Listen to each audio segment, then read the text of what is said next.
Valley View Pork was established in 1996 in Walkerville, Michigan.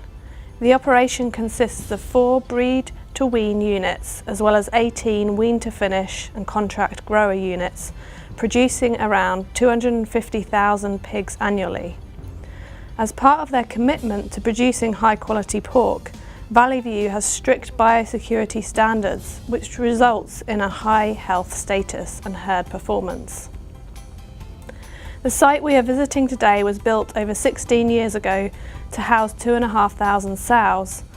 Being a forward-thinking company, this new site was built with group housing for sow gestation. Following weaning, sows are housed in individual stalls for breeding, and once pregnancy is confirmed at 5 weeks post-breeding, sows are moved into group pens.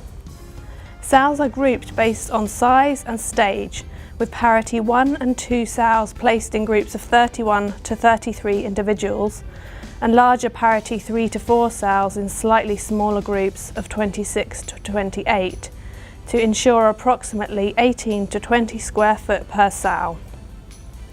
The group pens are rectangular shaped with a fully slatted floor. Feed troughs run along both sides of the longer edge of each pen.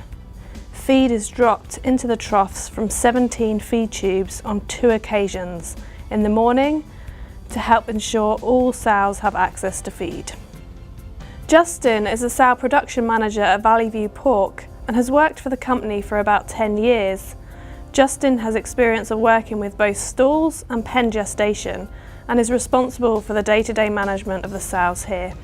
So something I immediately noticed here was that the sows are in really good body condition. How do you make sure that the sows have good body condition score going into the group sow housing? Coming out of lactation, we back fat score them with a caliper to make sure they're getting the right amount of feed when we do breed them.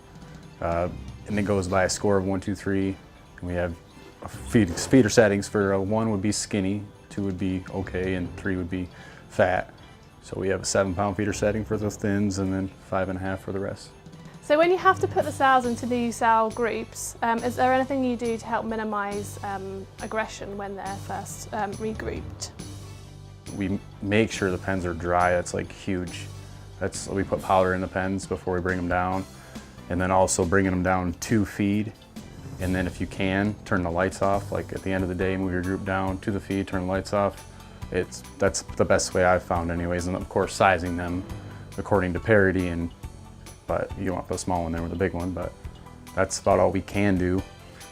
Identify any lames before sending them and just put them right into a crate, not into a pen. So in terms of checking the sows, what is the daily routine? Well, we only have 17 feed tubes in each gestation pen, so we have to drop feed twice. So that actually gives us another time to go through the pens. But we have a cutout right through the middle of every pen, every row. We have 4 rows of gestation. We just work through the middle, make sure every sow is up, every sow is eating. If she's not, write down her ID, where she's at, and get her out. Definitely want to make the feed times the same always. If you go out there and you usually drop it at 7:30 and you don't, they're just going crazy. So other than moving sows out for farrowing, are there any other times that you have to remove sows for whatever reason in the group sow housing system?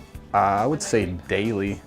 Once in a while we might not have one to take out, but I'd say at least 1 or 2 a day.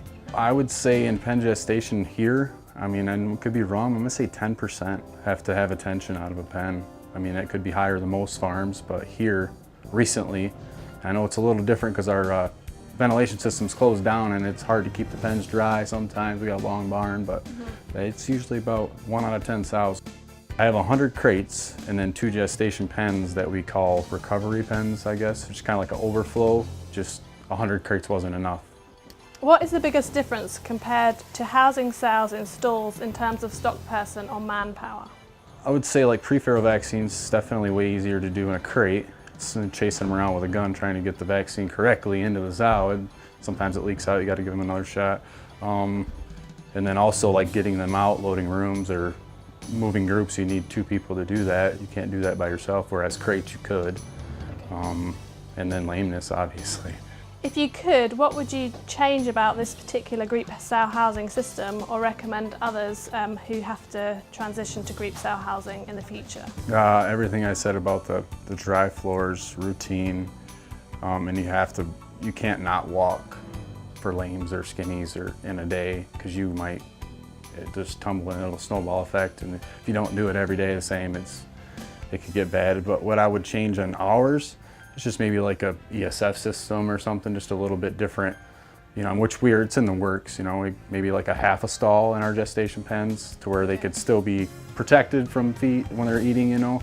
But there's a lot of stuff up in the air for Valley View as far as this gestation system that we have to change, which I'm 99% sure we will in the future at some point.